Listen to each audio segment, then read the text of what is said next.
Halo, jadi sekarang gue lagi naik mobil. Gak biasanya untuk YouTuber yang suka motoran. Gue lagi di Boyolali malam-malam habis nongkrong di cafe temen.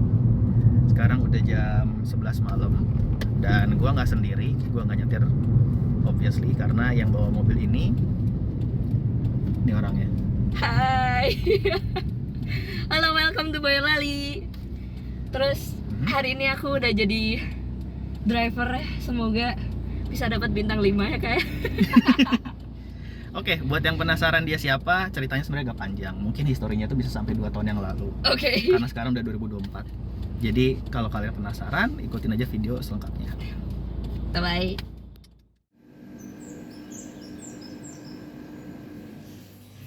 So, petualangan gue keliling Jawa di musim mudik 2022 kembali berlanjut. Hari kedua dibuka dengan langit cerah dan kicauan burung dari luar jendela. Dan juga deru mesin AC di balkon. Gue nggak tahu kalau Semarang bisa sekalem ini suasana paginya. Dan gue yang masih kusut ini sampai ikut terbawa ritme pagi ini.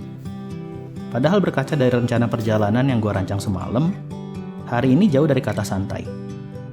Pagi gue buka dengan motoran sekitar Simpang 5 dan Lawang Sewu, mengabadikan 1-2 hal menarik sepanjang jalan, sembari berusaha nggak kena tilang karena berhenti sembarangan atau nerobos lampu merah.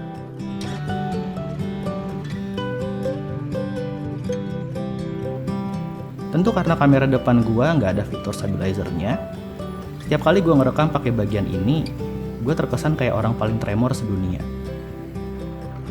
Nggak sampai setengah jam, perjalanan gue lanjutin ke arah selatan lewat Undip, menuju Ungaran dan Bawen. Nah, walaupun nggak kelihatan di kamera, kalian harus tahu kalau sepanjang rute ini adalah tanjakan panjang dengan 1-2 turunan pendek buat ngasih napas kendaraan. Ini jelas adalah cobaan buat mesin motor gua yang dipaksa kerja lebih keras selama setengah jam. Atau mungkin berkah buat rem gua yang kayaknya udah tipis banget kampasnya.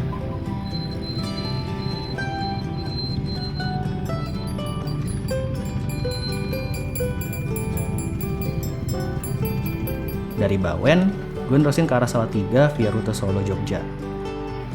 Kalian mungkin nanya, ngapain gue malah lewat jalur tengah, padahal misi utama gue adalah ngelilingin Jawa? Well, izinkan gue memperkenalkan karakter berikut ini yang gue kenal pertama kali lewat LinkedIn. I don't remember asking you a goddamn thing.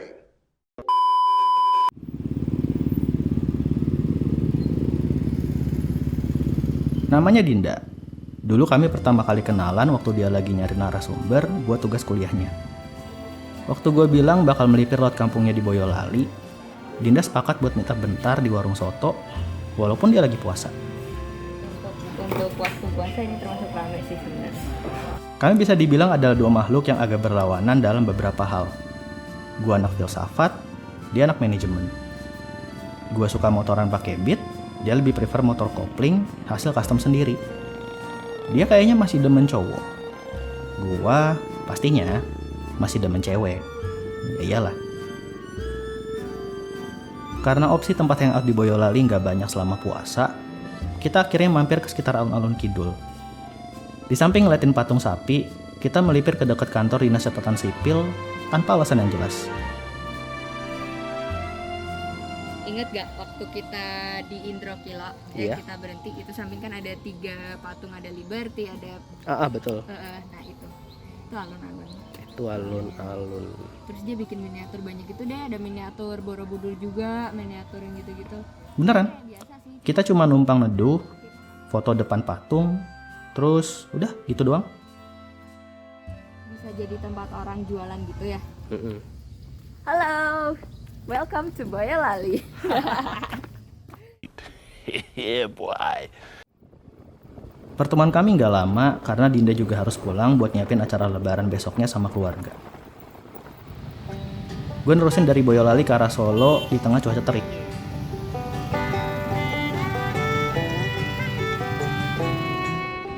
Masuk Karanganyar, gue melipir sebentar buat ziarah ke makam almarhum dosen gue. Ini adalah agenda wajib gue tiap berada di sekitar sini.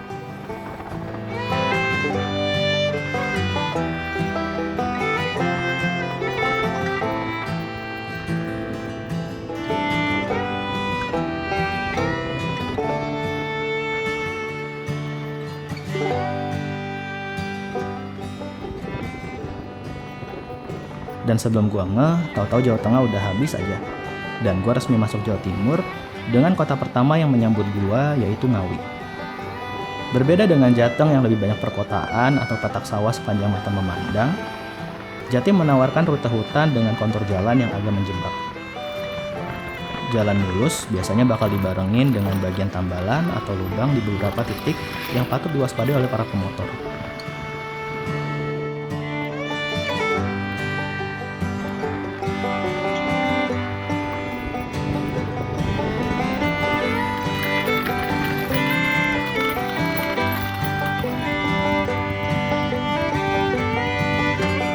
Semakin dalam gue menjelajahi Jawa Timur, semakin ekstrim pemandangan yang gue dapetin.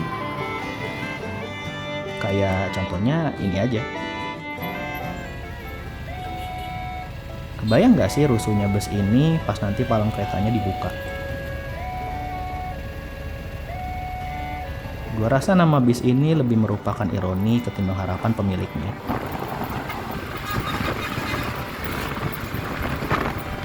Bakal selamat nggak ya gue sampai nanti di rumah? No. But anyway, nggak banyak lagi yang bisa dilaporin tentang hari ini. Dan gue malamnya udah sampai di Surabaya. Pagi ini Surabaya cerah banget. Hari selanjutnya di Surabaya bertepatan dengan Lebaran. Kalau orang-orang hari ini halal bihalal ke rumah saudara, gue yang gak punya saudara di Surabaya prefer buat nikmatin suasana kota yang tumben-tumbenan lengang.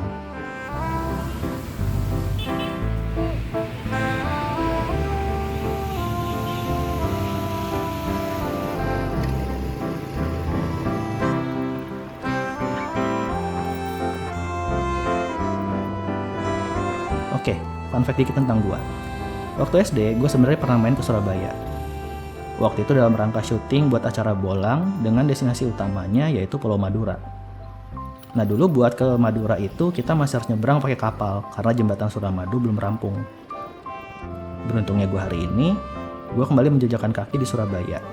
Dan akhirnya bisa menikmati rasanya motoran di atas jembatan San Francisco-nya Indonesia.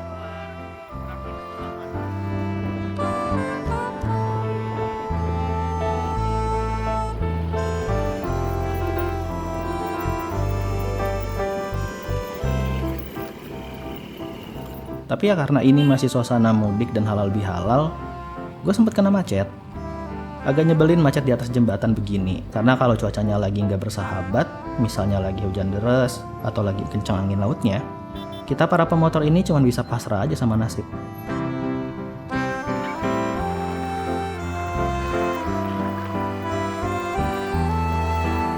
Di Madura gue cuma berhenti bentar buat ngopi, sebelum kemudian balik ke arah ke Surabaya buat nerusin perjalanan hari ini. Gue dan Haryanto nerusin rute Pantura Jatim dengan sesekali jalan tikus buat mempercepat waktu tempuh. Dengan cuaca cerah hari ini, gue rasa ini bukan opsi yang buruk.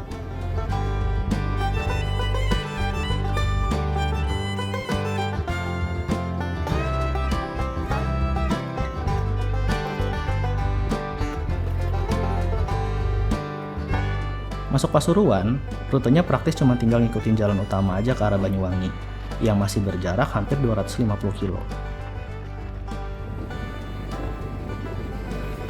Mengantisipasi perjalanan membosankan yang rawan bikin ngantuk, gue melipir bentar buat ngisi perut dengan sesuatu yang ringan.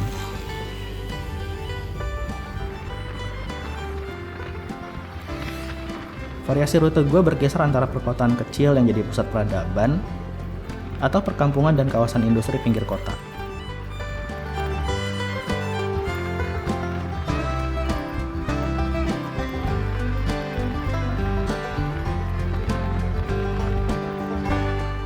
Dan bicara kawasan industri, tahu nggak sih kalau di perbatasan Probolinggo dan Situbondo ada PLTU Paiton yang berdiri megah di atas tebing laut. PLTU ini menyumbang sekitar 20% pasokan listrik Jawa Bali dan merupakan yang terbesar di Indonesia. Cukup pantas buat ukurannya yang megah ini. Di bagian jalur Pantura ini juga bukan hanya pemandangan gunung dan sawah yang bisa gue jumpai, tapi juga laut yang pada beberapa titik beneran nempel dengan jalan raya.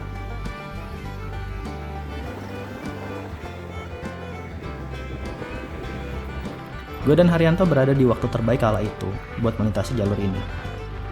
Nggak ada hujan, dan pemandangan laut betul-betul lagi bagus.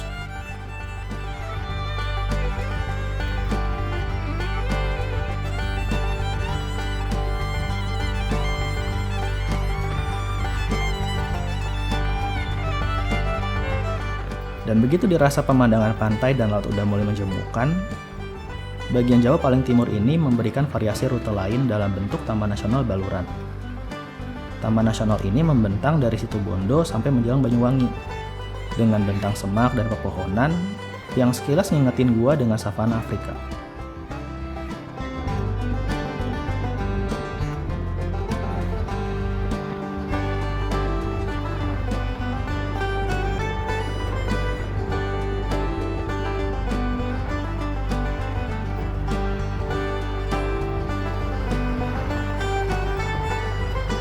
Saking panjangnya kawasan Baluran ini, gue baru masuk Banyuwangi menjelang maghrib. Walaupun mulai gelap, Pulau Bali di seberang sana masih cukup kelihatan. Banyak orang, termasuk gue, berhenti di sini buat rehat sembari mengabadikan pemandangan ini. Dan akhirnya gue sampai Banyuwangi. Gue bego juga pakai kacamata hitam, tapi kayak ya udahlah. Kayak sekarang di sini ya masih 5:30, tapi gelapnya itu udah kayak mau jam 7. Gue bermalam di penginapan dengan konsep gerbong kereta yang lokasinya kebetulan di belakang stasiun Banyuwangi Kota. Tempat ini agak tersembunyi juga di tengah hutan, dan ini adalah kabar baik buat gue. Gue bisa dengar suara jangkrik di mana-mana, dan dengan itu tidur gue malam ini jadi lebih nyenyak. Keesokannya gue bangun lumayan pagi buat nikmatin suasana sekitar penginapan, dan ngecek jalur kereta yang ternyata bersebelahan dengan penginapan.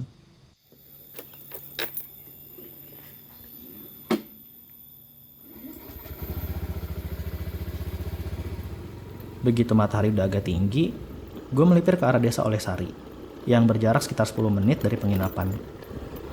Ada 2 orang petinggi desa yang kemarin sempat dikenalin dosen gue via WhatsApp, pas tahu gue bakal bermalam di Banyuwangi.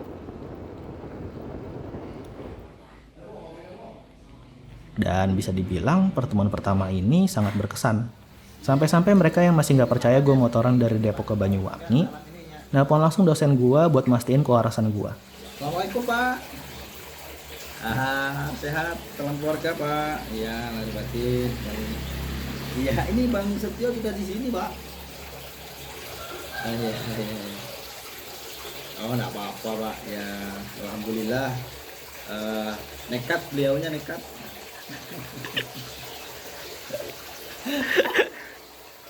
Iya.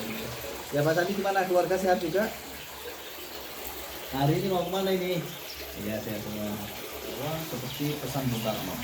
Bung Karno kan kalau jadi Hindu juga harus kita nih jadi orang India. Iya. Kalau kita jadi Muslim, orang Islam, harus kita jadi orang Arab.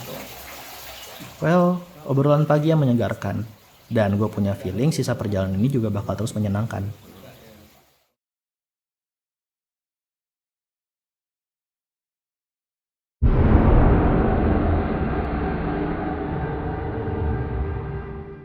Gua ngerasa ada yang gak enak sama ban depan gua. Apa jangan-jangan lahar atau komsir kena lagi ya? Bapak nggih, sisa nun. Sisa. Penyakitnya muncul lagi anjir. Ini bengkel ketiga yang gue datengin. Gue harap ini yang terakhir. Gue bahkan masih di Nganjuk ini sekarang. Jadi akhirnya setelah gue muter-muter pusing, akhirnya gue dapat kamar. Cuman kamar gue tuh persis ini nih, resepsionis. Ini kamar gue. Halo, welcome to Boyolali. Oke. Jadi ini adalah akhir dari episode kedua seri perjalanan gue keliling Jawa di tahun 2022. Konteksnya sekarang tahun 2024. Timeline-nya mungkin agak ngebingungin karena sekarang gue justru lagi jalan-jalan nge-speedrun Jakarta Bali dalam 3 hari. Dan gue baru sampai kemarin banget.